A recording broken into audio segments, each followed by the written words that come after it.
You are welcome back to Nationalism and You. And we are, as we promised you, on the second segment of the discourse. And we want to appreciate you for always keeping date with us. We are here because of you. We are going to be taking a look at that topic, which is an extension of the agitation for restructuring, a perspective in the agitation for restructuring. Presidential, parliamentary system, and the issues of federating units. With me to discuss this is Dr. Peter Deshi. He's a medical doctor, is a convener, co-convener of Greater Africa Movement. He is also two-time special assistant to the Senate, to the President of the Senate, Dr. Peter Deshi. You are welcome to our studio. Thank you. And now I say to you, in our ritual way here, nationalism and you. It is a civic responsibility to build our nation. Very well. If I were you, I always say that, watching from home, put your right hand on your chest. Don't pass the buck.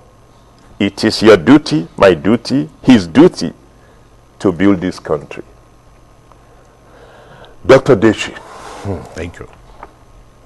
Have you heard of some people agitating that we should return to parliamentary system? Have you heard it? Yes. What is wrong with our presidential system? No, you see, in a country, in a transitional society like ours, the quest for better governance continues. And in recent times, we adopted the presidential system, with its pros and cons. It's essentially a very good system because it takes our plurality and diversity into consideration. It affords, especially for a transitional society like ours, it affords a very strong precedent, the presidential system. You have a strong president that is unencumbered by political considerations, and he has all authority to take decisions on behalf of the country. And I say, for a third world country like ours, there's also the president could be very powerful, but there's check and balances. That's why the existence of the legislative arm of government, whose duty is to check and oversee the activities of Mr. President. And it's independent. And thirdly, you have the judiciary that acts independently and ensure that there is rule of law and interprets the laws and the constitution for the country. So for us as a country, the presidential system is a fair deal. We'll practice it for 21 years now. We've done fairly well. Of course, with all these disadvantages of sometimes you have a maximum dictator. The president could be very powerful, as we witness. But it has served some purpose. Of course, and also recurrent conflict between the executive arm of government and the legislative arm of government. Such conflicts result in the need for negotiations between the executive arm and legislative arm, and lobbying comes in. And but some people say that the presidential system of government is too expensive. Yes, I will agree with you because the president is a separate arm of government with its ministers and assistants and aides and everything, and there's a separate legislative arm of government. 460 members of the House of Representatives, 109 members of the Senate. It's obviously very expensive to maintain in a country that is a transitional economy. I'm sure you're aware Nigeria is a resource-rich country, but it has not converted its resources to wealth. So for a poor country like Nigeria, I think it's very expensive. As compared to the parliamentary system of government, which is the executive arm of government and the parliament are merged together. The head of government emerges from the parliament, and ministers emerge from the parliament. So it's, I think there's more inclusiveness and more consultation, less friction, less needs to appoint many more aides. And at the end of the day, which is indeed less expensive than the presidential system of government. Many people have been advocating our return to the parliamentary system which we started with. Do you agree with this? I want to say, no system is perfect. No society is identical to the other. The American society is unique. When the 13 colonies that made up America decided to the presidential system of government, it was a journey, it was an experiment. And as they went along, they kept on amending the process. Nigeria must not necessarily go into a parliamentary system of government, nor retain absolutely the presidential American system. We are unique people with a unique history, a very diverse country, one that was said to be like the largest black nation in the world. We could adapt a system in between the two, get all the advantages of the presidential system, and also benefit from some advantages of the parliamentary system. But to outrightly throw away the presidential system. Throw more light on that, in between. Okay. You see, if you check France, for example, the president of France is elected by the parliament. He wields a lot of power. He is very powerful. He has all the authority to do everything as a presidential president would do. Ghana operates a parliamentary system, but with an elected president. The president goes for general elections in the country. So I think we should get a model that fits us best, especially when it comes to expense of elections. You see, the main crux and main advantage of the parliamentary system of government is that the best gets elected. Because when constituents, people know that their representative may become the prime minister or president or may become a minister, people will not send charlatans to the National Assembly. Communities will go and search for their best, whether the guy is located in China or in Canada, because they know when they gather in the National Assembly, a prime minister, a president, a minister will be elected by them. So there will be competition, and we'll have very qualitative members in the National Assembly. You know, obviously, with due respect, there are quite a number of very great guys, men and women in the National Assembly, but of course, they're equally charlatans. But then, is it not a question of attitude of the people, the voters? Is it not possible for the voters, the elector, to identify people that are not charlatans, people that are competent in their environment, in which traditional rulers and all of them guiding the, religious leaders, guiding the electorate to make informed decision on those who should represent them?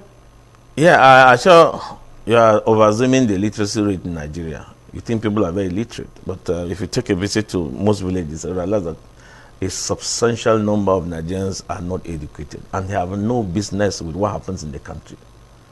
So they don't even understand what it means to vote for a credible candidate and to reject a bad candidate. Extreme poverty, ill-informed, poor media coverage of the rural areas. The people are not very educated.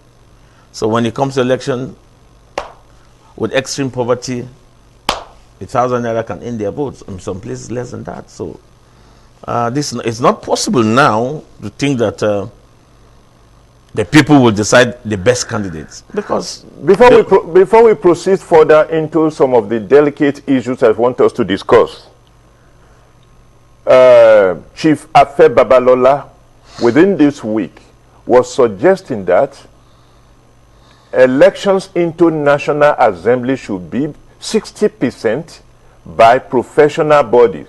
And he named Nigeria Bar Association, NMA, Nigeria Medical Association, and all of that. Then the civil society organization, Nigeria Labour Congress, students, and the rest of it. And he said, this will ensure that we have quality people in the National Assembly. Then he said, 40%, that is, those people, those professionals will vote 60% into our National Assembly, and 40% remaining will be voted by voters, throw open to the voters. Do you share this view? Well, Afe Babalola is highly respected, an international legal mind. But I think he's assuming that every professional is responsible. He's assuming that every professional can be a leader. Leadership is not about what profession you read.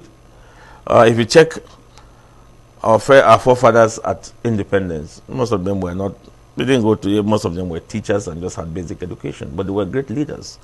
So, and then it's also undemocratic to think that only professionals, 60% of the rights of Nigerians should be conferred on professionals. No, I totally disagree. It's undemocratic, it's restrictive, it is discriminatory. He also said that we should make sure that transactional businessmen are not allowed to contest elections in order to avoid conflict of interest. Do you agree? Maybe, I guess you probably want, I'll put it this way. You either be a statesman or a businessman.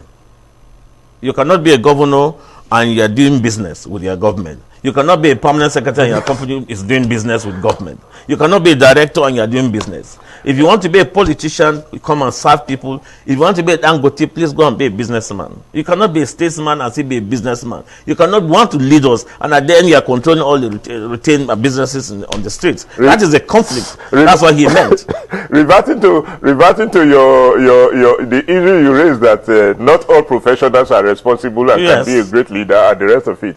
I remember Femi Falana said one time that the Nigeria Bar Association election was fraught with vote buying and that kind of a thing. That if that happened within them, what will you people tell the politician and that kind of a thing? And most of you will also be at the level of advocacy, what do you call it, adjudication during the election contention and that kind of a thing. How do that align with Babalola? Yes, I was very embarrassed that the NBA elections were flawed. J.K. Gazama's son went to court as a contestant. He felt the elections were tampered with. So as we said, it's not about what you read. It's about character. It's about upbringing. It's about who you are and what you choose to do. You could be a tailor and you could lead us. You could be a mechanic and you could lead us. But of course, professionalism, what it does is it helps you to circumcise your mind. We come to the other segment of that discussion now. The federating unit. Most of the people that are advocating the reversal to the parliamentary system now are presupposing that our reversal will take us to regions as federating unit, as against states being the federating unit. What is your take on this? Yeah, there's continuous clamoring and agitation, and the agitation continues to rise and rise and rise. This is because, of course, it's a great country, one of the most endowed nations in the world, with very, very gifted people, and our performance has been very slow. It's abysmally, we're not operating at our maximum level. And naturally, now in this jet age of communication, people know, the youths know what is our potentials, what we have in Nigeria, and compared to other countries. So naturally, something is wrong with the system.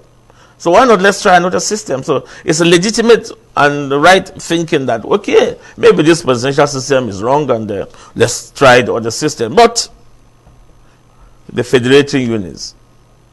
The federating units. Yes. Yes. Before independence, especially after with the Richards Constitution and the Littleton Constitution that gave back to the Independence Constitution, yes, the regions were recognized, they had their legislature, the North and the West had bicameral legislature, and then a National Assembly, initially just the House of Representatives, but at independence, the Senate was added. And the regional governments operated well. The revenue was by derivation. Regions were responsible for basic things like health, education, and infrastructure. And truly, the regional governments and the premiers were more responsible than our current crop of leaders.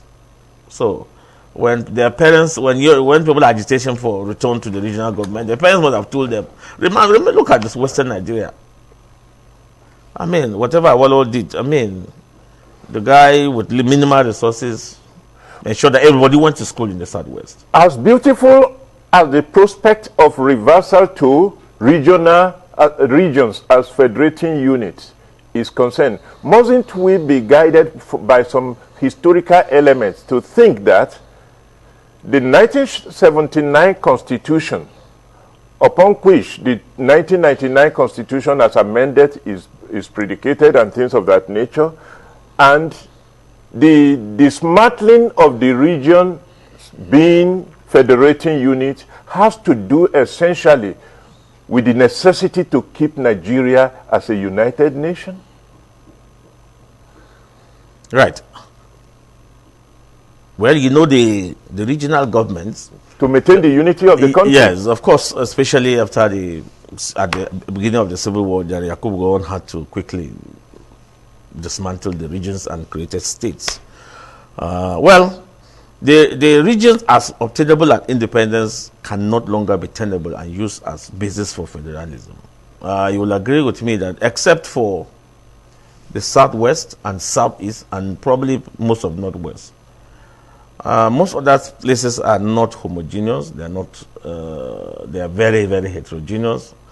I'm sure if you want a federating unit, of course, the people from central Nigeria, the middle people, are not likely to federate with the northern countries. One would have supposed that with state as a federating unit, governance should be closer to the people than region as a federating unit. Do you share this view? Well, that is technically speaking, yes, because it's smaller, it's closer to the people. But the experiences in the past 20 years has not been anything good. And it's because the people are not satisfied. That's why they're agitating for better forms of government. However, mind you, the states were created by fiat. It was a military creation. People were not consulted.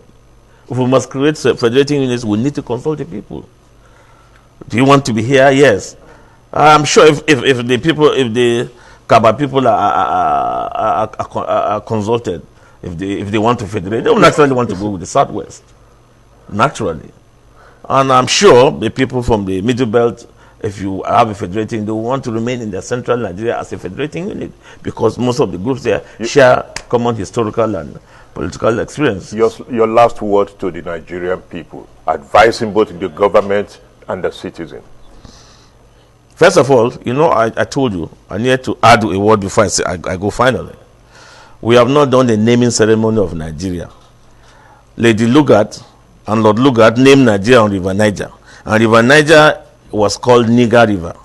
And it's a derogatory term for black people.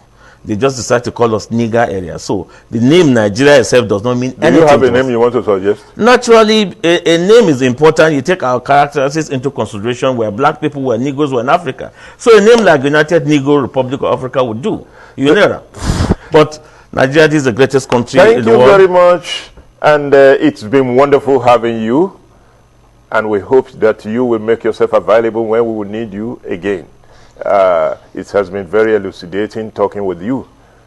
Thank you very much. Yes, that is the last segment of discourse on nationalism and you. But this morning on ITV continue, even as we move into newspaper review.